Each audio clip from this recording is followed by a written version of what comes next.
사기꾼들 부자 행세하는 단골 주거지가 송파구 롯데월드타워의 시그니엘이라고 합니다. 사기꾼들의 부유층 행세하는 단골로 등장하고 있답니다. 과거에는 타워 팰리스가 이제 새로운 랜드마크였는데 지금은요 시그니엘 레지던스가 그렇게 됐답니다. 이제 사기꾼들이 재력을 가시하는 용도로 이제 사용이 된다는데요. 대표적인 시그니엘 악용 사기범이 펜싱 국가대표 출신 남현희 씨의 결혼 상대였던 전창조입니다. 전청조. 이제 사기 행각을 벌리면서 시그니엘 레지던스에 3개월 단기 임차에서 거주하면서 되게 자신이 부유한 것처럼 얘기했죠. 그 3개월 동안 있을 때 월세가 3,500만 원이었답니다. 부자인 것처럼 가시하기 위해서 그곳으로 초대를 했던 거죠. 그렇게 해서 32명에게 무려 36억 9천만 원어치를 사기를 쳤답니다. 그리고 라덕현 대표도 이 비밀 사무실로 이 시그니엘을 사용했답니다. 일당들과 투자 관련한 논의를 이곳에 냈다고 얘기하네요. 코인 사기 혐의로 받고 있는 그 탁씨도 이제 저곳에서 이제 불러들여서 사기 행각을 벌였답니다. 사기범이 접근하기 쉬운 월세 위주이다 보니까 이제 저렇게 했다고 하는데요. 이제 임대인들도 집주인들도 이제 단기 임대를 경계하겠다라는 그런 얘기들도 나오고 있습니다. 좀 봐야겠죠. 하지만 이제 저런 시그니엘을 악용한 사기 범행이 심해지다 보니까 이제 사람들이 이제 시그니엘을 산다고 하면 마치 사기꾼 이제 가짜들 거대한 사기를 저지르는 나쁜 놈 이런 이제 이미지가 이제 굳혀지는 거죠. 부의 상징이자 동경의 대상이 시그니엘에 산다라고 하는 게 되려 사기꾼이구나 이런 생각들을 이제 더 하게 됐다라는 겁니다. 이래저래 있잖아요. 사람들의 탐욕, 욕심을 이제 더 부추긴 것 같습니다. 앞으로 더 많은 사람들이 그 모습에 취해가지고 더 현혹해가지고 당하겠죠. 왜겠습니까? 이제 그런 것을 이제 추종하는 사람들이 이제 대거 걸려드는 거죠. 이래저래 예고된 사기입니다.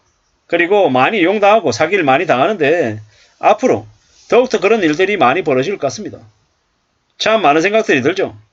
어떻게 살아야 될지 고민하게 되더라는 겁니다. 어떤 식으로든 살아내려면 정의 바짝 차려야 되는 거죠. 참 이런저런 고민들이 많죠. 어떻게 살아야 되겠습니까? 어떤 삶을 사는 게 필요하겠습니까? 참 잘 생각하고 잘 움직여야 될 것 같습니다. 그러지 않으면 답이 없다라는 겁니다. 이런 생각 저런 생각 많은 생각들이 드는데 정말 정의 바짝 차려야죠.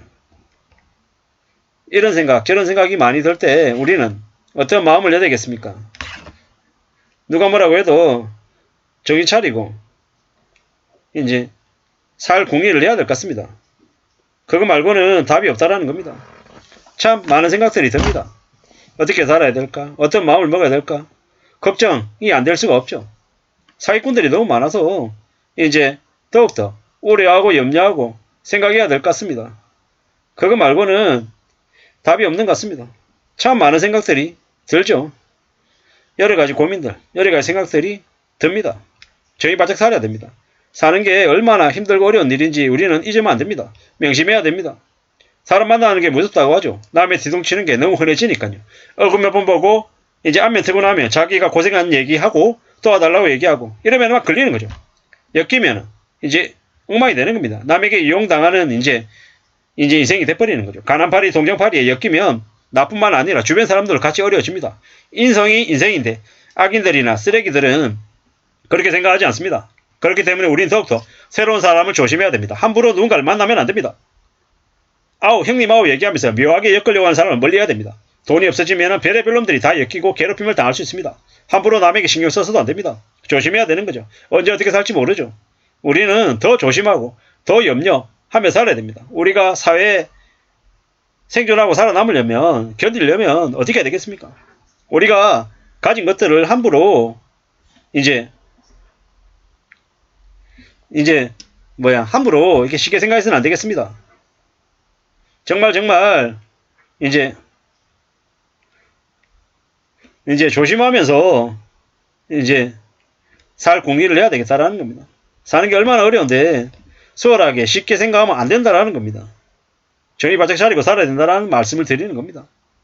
누가 뭐라고 해도 함부로 쉽게 금방금방 뭔가를 이룰 수 있다는 생각을 안 하는 게 좋겠습니다. 마음대로 가는 게 마음 가는 대로 사는 게 최고입니다. 남의 말, 남의 시선을 의식하지 않고 자기 바람대로 살아가야 됩니다. 그리고 지금 가진 것에 감사하고 착실하고 성실하게 살아야 됩니다. 앞으로 우리의 경제상황은 더 어렵습니다. 험한 일을 많이 겪게 되어 있습니다. 힘든 시기를 어떻게 겪어야 되겠습니까? 함부로 함정에 빠지지 않기 위해서 조심해야 되겠다라는 겁니다. 바젤3의 DSR에 줄도산 이야기고 이제 원금 일부 상환해야 되고 대출금리 더 올라갈 거고 더 힘들어지고 더 어려워질 거다라고 봐야 됩니다. 쓸데없는데 신경 쓰지 않고 살아야 됩니다. 오직 자기 가족만 생각하고 더 땀 흘리고 더 애쓰며 살아야 됩니다. 살다 보면 군대처럼 시간 지나가고 또 나아질 겁니다. 아무 생각 없이 사는 게 어쩌면 힘들 때 그 힘들고 어려움을 견딜 수 있는 힘이 됩니다. 왜 그렇게 무책임하게 얘기하냐고 얘기하지만 아무 생각 없이 지내는 게 때론 나을 수도 있다는 겁니다. 그렇게 살아야 되겠습니다. 그게 아니면 정말 어려워지고 힘들어진다는 겁니다. 억지로 뭐 금방 뭔가를 이루려고 생각해서는 안 된다는 겁니다. 이래저래 우리가 살아가는 삶은 쉽지 않습니다. 사기만 안 당해도 중산층으로 유지하며 살 수 있다는 얘기도 할 정도입니다. 그렇기 때문에 더욱더 조심하며 지내야 되겠습니다. 삶을 챙겨 나가야 되겠습니다. 착실하게 살아야겠습니다. 부지런히 움직여야 되겠습니다. 누가 뭐라고 해도 정말 신중하게 잘 지낼 궁리를 해야 되겠습니다. 그래야 괜찮겠다라는 겁니다. 우리가 살아가는 삶이 더 어렵고 더 힘들고 더 막막합니다. 그걸 잊지 않고 지내야 되겠습니다. 나라가 사기꾼이고 대놓고 사기를 칩니다. 오죽하면 뭐라고 얘기합니까? 사기 대국 대한민국이라고 얘기하는 거죠. 100년 전에도 한 사기꾼이 프랑스에서 에펠탑을 팔아먹었습니다. 에펠탑을 고철로 팔겠다라고 얘기하고 경매에 붙일 거다라고 얘기하고 사람들에게 돈을 해먹었죠. 그리고 미국에서는 찰스 폰지라고 하는 인물이 이 세상에 없는 사기 수법을 개발했습니다. 국제 우편에 답장용으로 동봉하는 우표에 투자하면 국가 간 우표 시세차를 이용해서 3개월에 100%의 수익을 얻는다라고 얘기하고 투자자를 모았습니다. 폰지 사기에 이제 원형이 됐던 거죠. 앞으로는요. 대동강물을 팔아먹는 신화 속의 인물 봉이 김선달 의료기기 대여 사업에 투자한다라고 해서 4조 원의 피해를 끼친 조이팔 코인 사기로 이제 월드 클래스급 수배자가 된 테라 창업자 권도영 그리고 전 사기 주범인 인천 건축왕 남씨 2800조로 사기를 쳤죠. 이러한 일들이 너무도 많다라는 겁니다. 한국식 갭 투자 사기라고 하는 이제 새 장르를 열었다고 얘기할 정도죠. 세계 각국에서는 범죄 건수 1위가 절도인데 한국만 유일하게 사기가 1위입니다. 2011년에 사기 범죄가 22만 건이었는데 2020년에 35만 건으로 10년 사이에 60배가 늘었습니다. 왜 그러겠습니까?